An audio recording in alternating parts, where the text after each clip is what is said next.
G'day, Ryan. Welcome to the Hidden Why podcast. Great to have you here today. Thanks for having me, Lee. Really appreciate being on.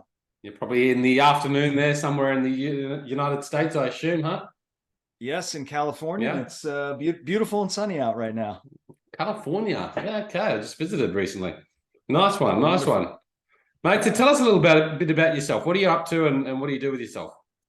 sure. My primary walk of life is as a CEO coach, and I work with CEOs on a whole wide range of professional and personal issues. A lot of CEOs are, lonely without many trusted sounding boards, and so having somebody to talk through these issues with and to provide evidence-based counsel on a lot of these things, they find quite helpful. So but the issue is that it's very small in terms of scale. You can only impact so many people, and that's why I decided to write this book, Lead Without Burnout, so I can communicate some of the key lessons for how you can actually, lead without burning out and achieve what you want to professionally, but also have better balance and better health and relationships. Yeah, I know you talk about like work-life balance. It's a really important topic, one that I've struggled with a lot because I love to work. And I have felt the effects of burnout, and particularly, when life is good and your health is fairly good and you still can work hard, but then if you have a family member die or pass or separation, things like that, that can really impact that burnout fatigue as well. So, what is work-life balance in your mind? Well, it's it's an interesting question. It's really not being it is not having this illusion, this perfectionist illusion that you can be a 10 out of 10 at Mm, everything in life, that you can be an absolute dominant rock star, the greatest CEO or greatest senior leader that ever lived, and also be at all of your kids' events and be in tip-top shape. It's just not possible to have all yeah, of those things. And no, so really the book is about how do you become a 9 out of 10 in the 2 to 4 areas that matter the most to you. And that's how I view work-life balance, is really, being a 9 out of 10 in the areas that you find are most important to you. so being a 9 out of 10 in the 2 to 4 most important areas, what would be the four most important areas as a general consensus? Sure. So I have a wheel of life exercise in the book that sort of looks at the 8 major areas, everything from health to family to purpose and impact at work, volunteering, etc. And it's really up to the individual to go through that exercise, rate where they feel they stand on that on a scale of 1 to 10 now, and Yeah. then take a look at where am I falling short and where do I really want to be. And then I have a second exercise in the book, visions and values exercise. You actually do that first, which is a set of questions that you answer about what you want for yourself long term in terms of professional, personal, etc. And that helps Yeah. guide you when you do the wheel of life exercise to, hey, what's important to me, where am I on it, and what are the action steps that I need to take to get there. What's the wheel of life exercise? I'm just typing It it in was now. originally Yeah, it was originally designed by Paul Meyer, and I've adapted it slightly. And it's sort of it's a wheel, Okay. and you have eight spokes with these Uh-huh. various categories, and you rate them all on a scale of 1 to 10, and you draw a line from, let's say you're 5, you draw a line from the 0 to 5, and then you sort of see how balanced your wheel is. But really, oftentimes with my CEO coaching clients, it's really the point is to stimulate the dialogue on, gosh, this one's a 3 out of 10. Well, you know what? That one's not really that important to me right now. That's okay. This one's a 6 out of 10, but I want it to be a 9. This is a key area of focus. And so I don't Yeah. think people spend enough time going through these types of exercises to really identify what matters the most to me over the next year, 5 years, 10 years, and how do I reallocate my calendar and priorities to achieve that balance. So I'm just looking at the map now. We've got, and I don't know if this wheel of life changes, but you've got business and career, finances, health, friends and family, romance, personal growth, fun and recreation, physical environment. Yeah, so mine is similar to that, slightly different Yeah. categories, but yeah, it's similar. Yeah. Do you have one on your website? I don't have one on my website. It's in chapter 1 of the book. In the book. Yeah. Okay. So just to recap that. So how would someone assess? their wheel of life? Like with that wheel, you said draw a line. Do you rate each one to 5, or? Yeah, so you basically, and if somebody has that wheel in front of them, it'll be more clear. But Yeah. you basically draw a line from the center out on each of the 8 categories, and so you might go from 0 to 3 on one, 0 to 8 on the other, and then you draw a circle to kind of complete it, and that gives you a sense of how balanced or not balanced the wheel Ah, is. getcha. Okay. Yeah, but really the more important step is then the questions that follow, which are things like, okay, where did you rate low? Is it very important to you to rate materially higher in that category? What are the action steps you could take to get there? And so that's more the point of the exercise. The art part is just to see, gosh, is my wheel really balanced or not so balanced, right? Well, it's probably a good tool to check in, to see where you're up to, isn't it? 100%. Because Yeah, I think we get exactly. carried away with life in whatever capacity, and I mean, looking at the chart now, I can tell you that my wheel wouldn't be balanced, because I know in some areas I'm more extreme, and other areas are just missing altogether potentially, So, but Right. that's what leads to burnout then, right? Without that balance, going back to work-life balance. Yeah, I think the burnout comes from, I'm maybe my desire is to be an 8 or 9 out of 10 in these 3 or 4 areas, but I'm putting 98% of my energy into work. And, I'm not getting those outlets. I'm not developing beautiful memories with my kids, or I'm not getting enough endorphins by working out at the gym. And so much of my life is concentrated in one area that is, significantly impacting the burnout that I'm feeling, or driving the burnout that I'm feeling. Yeah, important stuff. I mean, with the people you work with, is there any common threads that you see that people are really doing to lead to burnout? Common threads that people are doing to lead to burnout. Yeah, a lot of it is, well, what got me here was being deep in the weeds, working on every single detail, micromanaging. And Right. so it's very hard to give that up. Yeah. And so that is usually one of the key drivers of the burnout, is not having the ability to trust and delegate higher level responsibilities to what are hopefully A players on your team if you've gone through the rigorous hiring processes.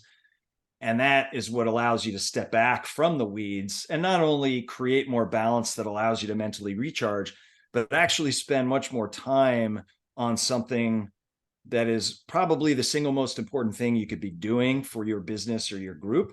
But it's one of the things that people think they never have time for, and that's deep strategic thinking. So it could be about M&A, markets, geographies, customers, technology trends. And people feel like, well, I don't have time to do that. Well, that's because you're deep in the weeds and micromanaging all the details on these various projects. And you better have time to do it, because that's really what's going to drive your long-term EBITDA, profitability, returns on capital, et cetera. Yeah. That's a really valid point. So what do we do to get out of the weeds? And I mean, micromanagement must be huge in what you see. Huge. Because people struggle to let go, right? They very much struggle to let go. And so what we do to get out of the weeds, that's really the purpose of the entire book, Lead Without Burnout. And to give you a high level, it's really about creating a culture. And whether you're the CEO and you're creating it in the whole organization, or whether you're running an individual unit, creating a culture of well-being that attracts those A players to you. And obviously going through the rigorous hiring processes, and we have a whole chapter on that, to land those A players and make sure they're A players.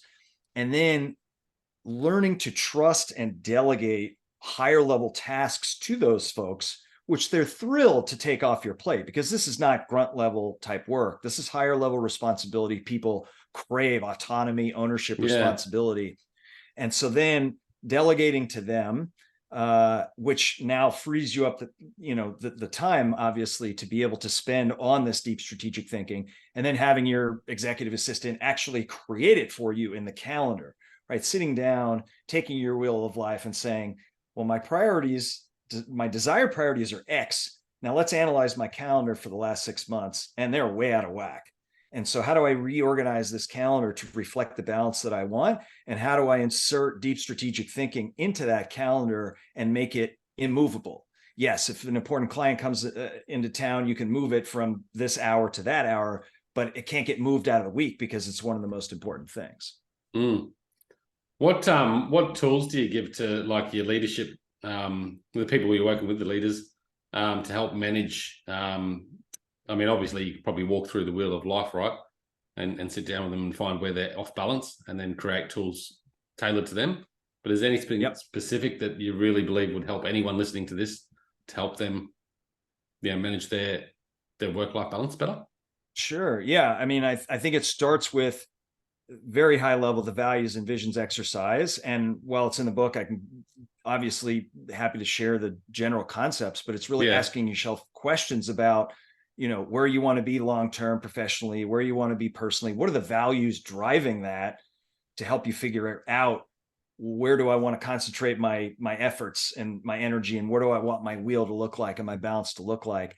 And then going in and doing that calendar analysis that I've talked about, really, analyzing how do I want to spend my time? How have I been spending my time? So what meetings can I get myself out of or just eliminate altogether? Yeah. What work can I take off of my plate and give to this other person that I think is a rising star within the organization? And I want to see if they can handle it. So I want to give them more responsibility. Those are some of the tools that I would really use to sort of create that better balance and reduce the burnout that anyone can take and run with. Would you assess your calendar over like a month or a week, or does it matter? Just look back to the past?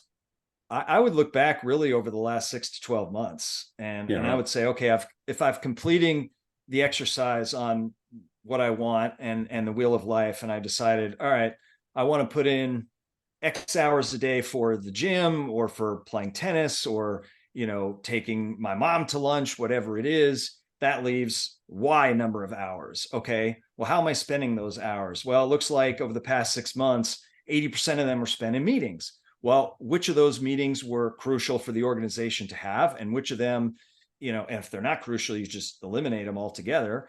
And which of them, the meetings must go on, but I don't need to be there. I don't actually need to be physically present. That's my chief of staff or my EA or a high level leader can give me the 80-20 out of that meeting. And this is how you start to create extra hours in your calendar that you say, okay, now am I allocating some of that to health and wellness, to family, or the deep strategic thinking, where I'm literally sitting in my office, either at work or at home, and I'm blocking out an hour or two where there's no interruptions, and I'm reading and I'm thinking and I'm mapping out our strategy over the next 5 years and thinking about competitive threats and technology changes and what businesses I might want to buy.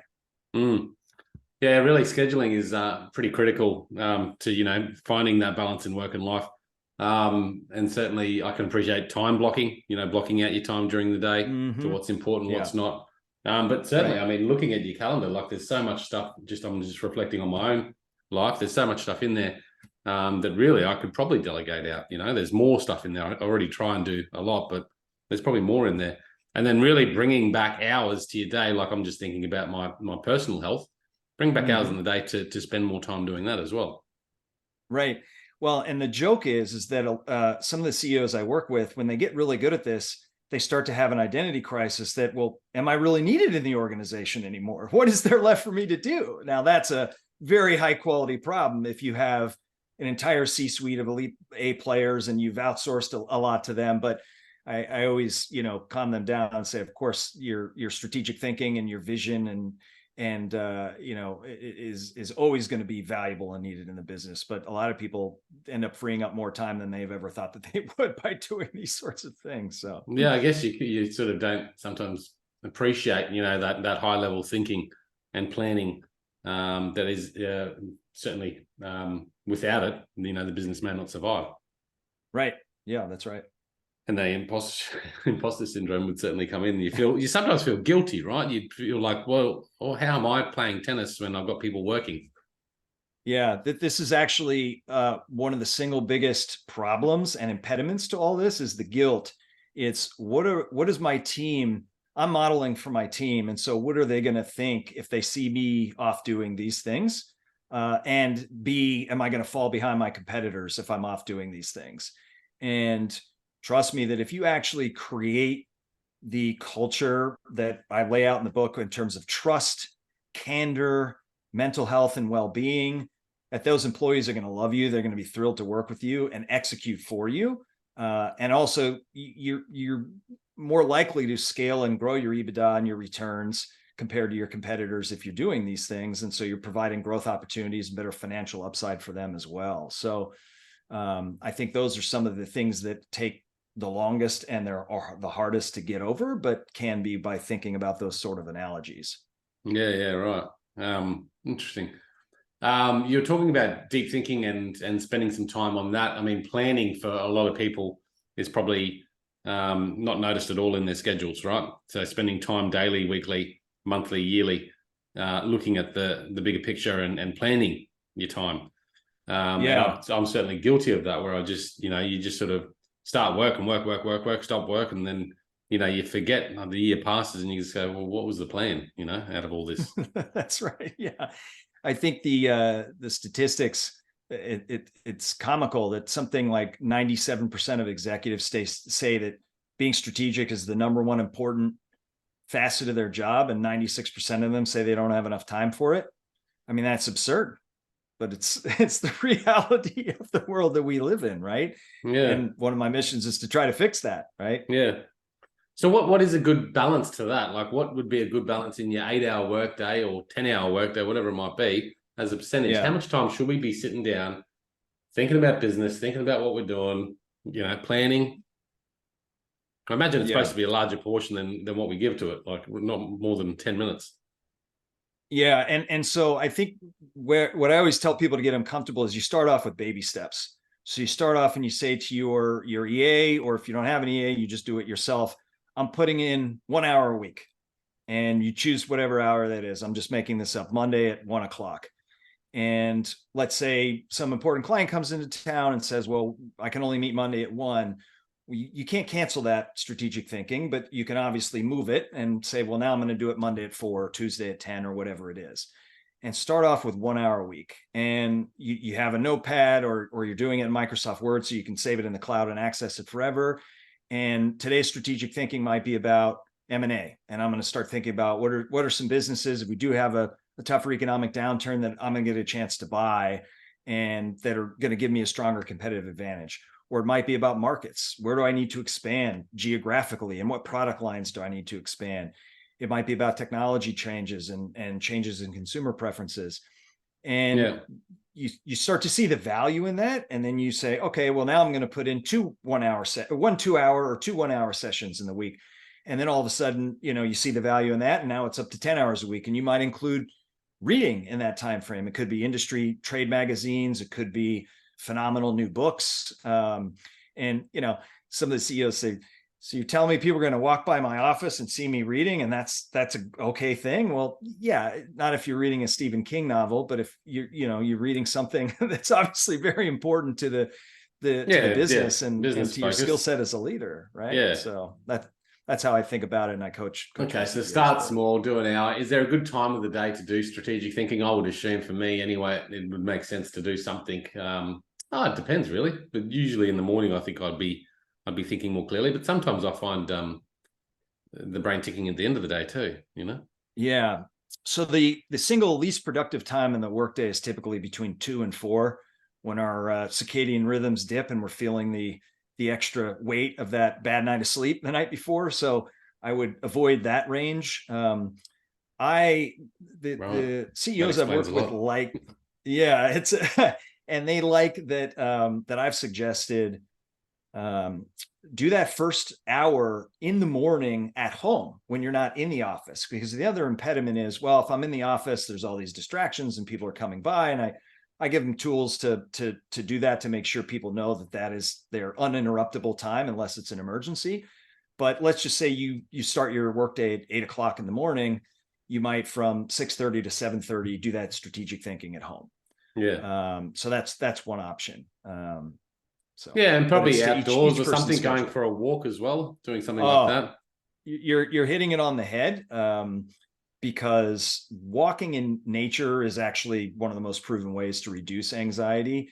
And so that's the other thing I will suggest to folks is, well, if you're not going to do it at home and you're worried about distractions in the office, despite these suggestions to minimize them, take an hour and go take a walk in nature and do it then. Yeah. It's a little harder to take notes. You might have to stop and, write on a notepad or type into your phone or something like that. So it's a little Yeah. trickier. I From guess that you could get perspective, like a voice recorder or something and just or a record your voice recorder. Yeah. thoughts. Yeah, exactly. Do it on your iPhone. So that's cool. Yeah. And you talked about anxiety, and I haven't really touched on that, but anxiety in the workplace, and particularly with leaders, must be rife. You must see it all the time. What are people doing to manage their anxiety? And I actually, just a personal story, didn't realize I had anxiety until recently. I thought I was having a heart attack. Went to the hospital. They checked everything out. No dramas. And they said, "Oh, maybe it's anxiety." I said, "Well, I don't know. I had anxiety." And a lot of people that I speak to now suffer with anxiety.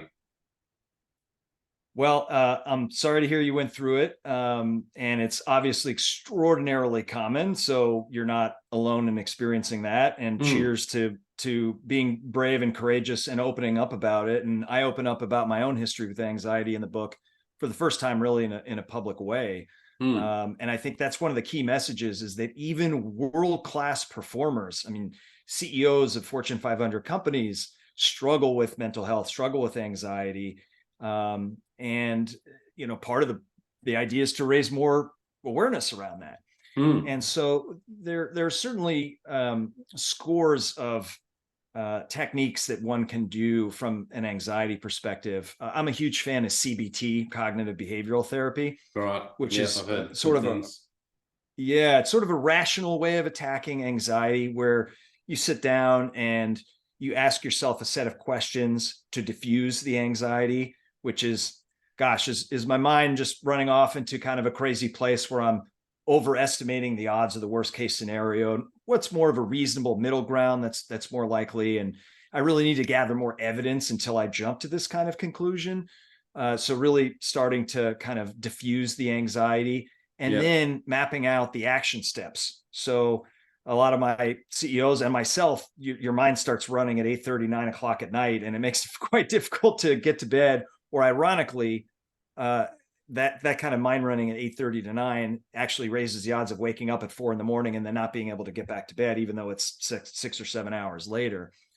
And so the next is the plan of action steps. So is this something that's in my control that I can take action on? Great. I'm writing down right now in this notebook that I'm going to take action on this 2 days from now or tomorrow, or this is the action step I'm going to take. Or it's something that's worthy of anxiety, but it's not urgent. So I'm going to put this in the calendar for February. And that is postponing the anxiety because it's not an urgent thing that I need to deal with now. Or is this completely out of my control and I'm executing the process to the best of my ability and the outcome is out of my control? That can be freeing because you're doing everything you can to maximize the odds of success, but it's out of your control, right? So that's a piece. And then distracting yourself and finding something else that you can put your full present attention into.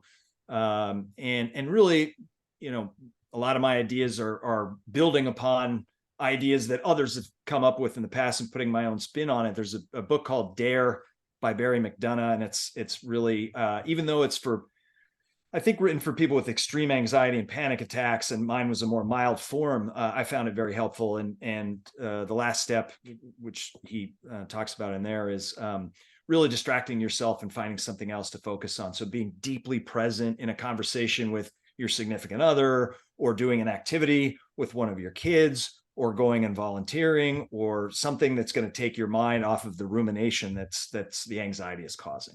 Yeah, some good ideas there. So you talk about some of these ideas in the book too, with the. I do indeed, yeah. Yeah, with the CBT. Okay, anxiety. Yes, we've got to deal with that. Certainly, individually. It's funny how common it is. What is the thing that why are we so, I guess, not brave of accepting anxiety and noticing that it's there? Yeah, I think it's a generational issue. I think the older generation was much more of a sweep under the rug. Have this tough mentality. That's a weakness. Yeah. Exactly. And that's really evident. All the science shows that's not the right way to approach it. And I encourage my CEOs to be open about it in their organizations, because they're modeling for the employees that it's okay for them to be open about it. And think about NBA players like Kevin Love, DeMar DeRozan, swimmer Michael Phelps. I mean, some of these world-class athletes and celebrities that have spoken out have made people feel less lonely. Gosh, these world-class performers are going through it. It's okay that I'm going through it. And that's the first step, is really understanding that it's okay, talking about it more, verbalizing it more. And a large portion of C-suite executives are experiencing mental health issues. And if you're a CEO, you risk those people walking out the door and burning out if you're not addressing it in your culture. So that's another huge theme in the book, how to address it in your culture. Yeah, right. And I guess if you're playing the old school role and sweeping it under the rug, you're really doing more damage, because obviously if you do that, you'll be doing, I guess, trying to deal with it in other ways, which are probably less healthy for your well-being. Yeah, and what that, let's get down to brass tacks. What that means is you are short with your significant other or your kids at home. You're not present with them. You blow up. You have a short fuse. It strains your relationships. You don't get high quality sleep. You're not focused at the gym. You're not pushing yourself. You're eating worse. All these are a negative snowball momentum effect that feed onto one another. Right. Yeah. Good stuff, mate. So your book is available on Amazon at Lead Without Burnout, Growth with Less Stress for You and Your Team. So people can check it out there. How can people best reach out to you? You got a website or something they can go to? Yes. Depending on when this podcast airs, the book is in pre-order mode. It releases January 23rd. So you can go to leadwithoutburnout.com. And if you sign up, it's free. We'll send you the intro to the book and the information on how to pre-order it or order it when it comes out. And you'll be part of I send an email once a month with insights on how to lead without burnout. So that's really where I would. Yep. Yes. And my main website is thestretch5.com for CEO coaching. The Stretch 5, FIVE. FIVE, yeah. Thestretch5.com. Ryan Renteria, thank you for coming on the show. Appreciate you having me. Thank you for having me. I really appreciate it. One more thing I forgot to mention, all proceeds of the book will be donated to mental health charities. Oh, that's lovely. Awesome, man. Well, thanks for coming on, guys. Check it out, thehiddenwhy.com. Until next time, peace, passion, and purpose. See you soon. Thanks, man. Thank you. Take care. Bye-bye.